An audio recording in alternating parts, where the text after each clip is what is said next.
It's time for Friday Night Flights, sponsored by Bayport Credit Union, Hercules Fence, Tidewater Community College, and Smith & Key. What started under the hot summer sun in August now takes us to the cool breeze of fall. Playoff football underway in Hampton Roads. In Region 6A, top seed Oscar Smith opening up against Grassfield. First quarter, kind of the tempo for the whole game. B.J. Nesbitt lights out on the goal line. He punches it in, 7-0 Smith. Next Tigers possession, another right on the goal line, this time into the hands of Octavian Taylor. Taylor finds his way in, now it's 14-0. Then a few plays later, on a punt, it's Jamari Deloche. Craig, we know he can do a lot with his legs. He's dangerous. Deloche, after juking a few defenders, bye-bye. Yeah. Down the sideline, making a statement on that, and the Tigers making a statement in the opening round of playoffs. They win 41-0. They play Manchester in the semifinal. Other scores from the 6A region. Lansdowne goes down to Highland Springs outside of Richmond tonight, 60-6. The Bruins of Western Branch also fall outside of Richmond tonight. Their season is over after a 42-9 loss to Glen Allen.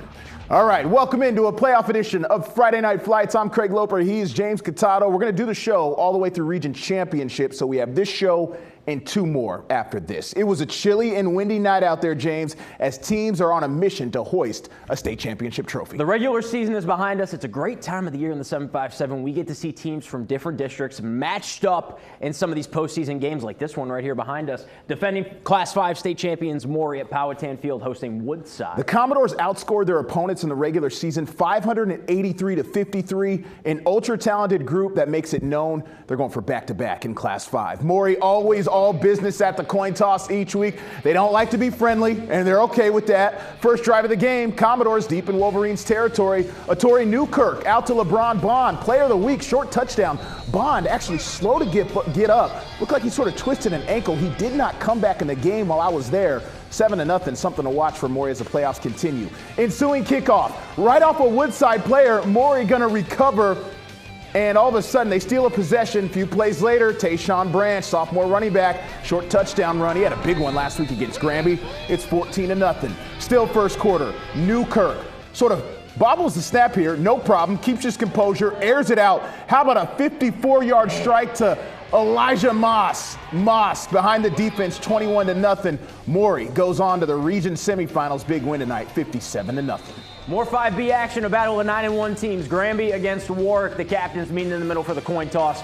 Warwick on the move on their first possession. Raiders, Saeed Williams Jr. Going to do a little play action pass to Amari Levacy. He's going to get the ball down to the 1-yard line where Williams going to punch it in for a short 1-yard dive. And just like that, Warwick up 7-0. Later in the second quarter, Williams going to drop this nice pass into the hands of Julio Corrector. Look at this catch by Corrector. Ooh, over the shoulder? Inside the 5 to set up the game's next score. That's where Cameron Glenn is. And he's going to go in there untouched. 14-0 lead. Warwick goes on to win 35-7. Raiders will play Maury next week. That's a rematch from last year. Yes, it is. So the other half of the 5B bracket, 2-seeded Kings Fork against a 7-seeded Menchville. Big first quarter for the Bulldogs. DeAndre Artis Boone floats one into the end zone, right into the hands of Javon Ford. Looks like one of those Russell Wilson moon shots. Yeah. Kings Fork up 7-0. Ford, an outstanding offensive player, plays defense as well. Agent Zero with a big hit to force a turnover on downs. That defensive stop led to this. It's Artis Boone. They air it out, don't they? Yeah, to Jaheim Mackey. 55 yards, end zone. Bulldogs up 14-0 in the first quarter. Still in the first, Artis Boone. Again? Another pretty ball to Keontae Bumpers. Bumpers jukes a defender out of his shoes. This one covers 33 yards. Kings Fork wins at 54-0. Another 10-win season for the Bulldogs. They advance in the 5B region playoffs. All right, Kings Fork to face the winner of this one between 3-seed Nansemond River and 6-seed Bethel. Fog Bowl tonight in Suffolk, late second quarter. Nansemond River trailing 6-0. Tavon Douglas taking a shot. Jordan Christian, nice grab from him. Touchdown Warriors. River up 7-6. Still, late second half, Bethel trying to get back on the board, but the pass picked off by Ray J. Jones. Went up and got it, too. Missed opportunity for the Bruins on the road. So the Warriors still have less than a minute and a half to make something else happen, but the Bruins applying pressure sacked. 7-6 at halftime. First possession of the second half. Bethel driving. Fourth down play, but the Warriors defense snuffs it out. That is a turnover on downs. Nansemond River back with the ball. Here's the game-sealing touchdown. Melvin Brown from a few yards out punches it in. Look at the fall. That's incredible. 14-6. They're going to play Kings Fork next week. Battle of Suffolk. All right, moving on to the 5A region, and so far, nobody has been able to hang with undefeated Green Run. Nobody. The Stallions are the top seed, and they opened up their playoff run with a matchup against the fellow Beach District foe, Ocean Lakes. Now, this is a rematch from last week's regular season finale. The Green Run won by 25 points, and tonight the Stallions picked up right where they left off. First quarter, Green Run with the ball. Kassan Farrar avoids the sack. We've seen him use his legs a lot over the past couple of weeks. Here's a 30-yard gainer for him. That makes it 1st and goal Stallions, and the next play is TJ Ely taking the direct snap, bulldozing his way into the end zone for 6. More from Ely in just a moment. But first, it's Farrar and the Stallion offense back out onto the field. Farrar under pressure, rolling out, finds Kaleem Morris. Look at that pass for a nice gainer. 1st and goal Stallions, and you know what that means? It means it's Ely time. Ely following some blockers, then bolts in for the goal line. It's another touchdown. 14-0 Green Run. Look at Ely busting it down. Second quarter now. Stallions with it near midfield. They talk about busting it down. Jaden Anderson busting this one all the way down. On the end around, he is off to the races. 40-yard run, and he's taken down inside the 10-yard line. And that means 21. We're going to Ely. Yeah. He practically walks into the end zone for the touchdown, his 3rd of the half. Green Run takes care of Ocean Lakes, 35-0.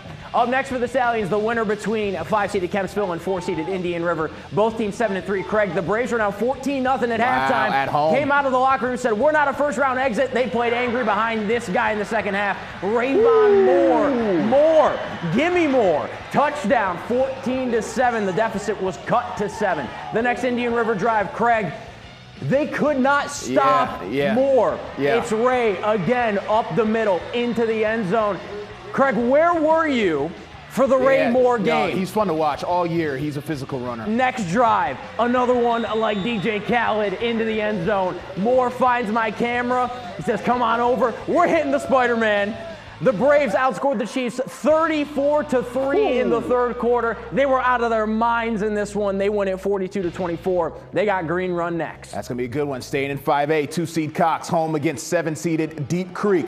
We're in the 1st quarter. Deep Creek with the ball. Breon Cuffey, watch this. Time to pass, airs it out to who? Mike Jones. What a grab. Get up and get it. Eventually brought down, but sets up good field position for his team. Same drive. He caught it. Now he gets a handoff. Jones stumbles in for the touchdown. Creek up 7-0. Right after. You got to do this sometimes. Dylan Osley, onside kick recovered by Deep Creek. You got to do that. Steal possessions on the road in the playoffs. 2nd quarter, Hornets with the ball. Deep pass. This is a Mike Jones team highlight. I mean, look at that. Behind the defense as he's falling down. Another great catch. Would you believe Deep Creek goes to the beach and beats Cox 21-20.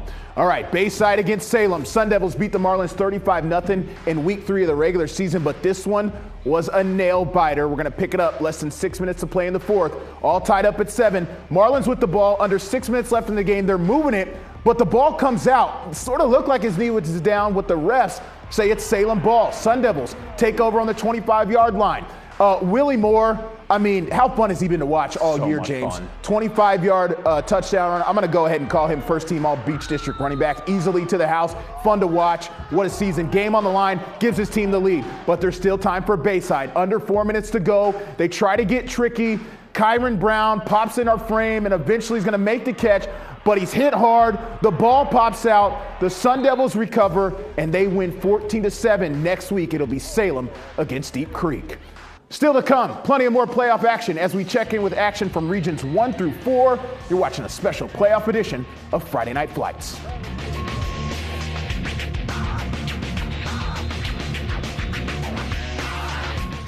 Welcome back to Friday Night Flights. In the 4A region, the top 2 seeds are Phoebus and Smithfield. Both teams receiving first-round byes. The Phantoms have won 47 games in a row and have 3 consecutive state championships. The Packers are 8-2. They're a fun team this year. Yeah. So the Phantoms getting a little rest as they await next week's opponent. That would be the winner of this game tonight between War Hill and Churchland in Portsmouth. Shout out to the Truckers cheer team tonight doing their thing on the sidelines. Good job, ladies. Appreciate your coach coming up and saying hi. Third quarter, Churchland up 21-7. Dontavius Booker takes the handoff. He's going to break an open field. Nice cut there to set up his team with great field position. A few plays later, watch this. Truckers threatening jet sweep to King Hall, and Mr. Hall finds pay dirt. Just like that, Churchland up 28-7 at home in control against the Lions. And then Truckers going to get defensive. Lions trying to air it out, create some momentum, but Cam Mosley says he'll have none of that. It's the interception, and watch Mosley come up with the interception.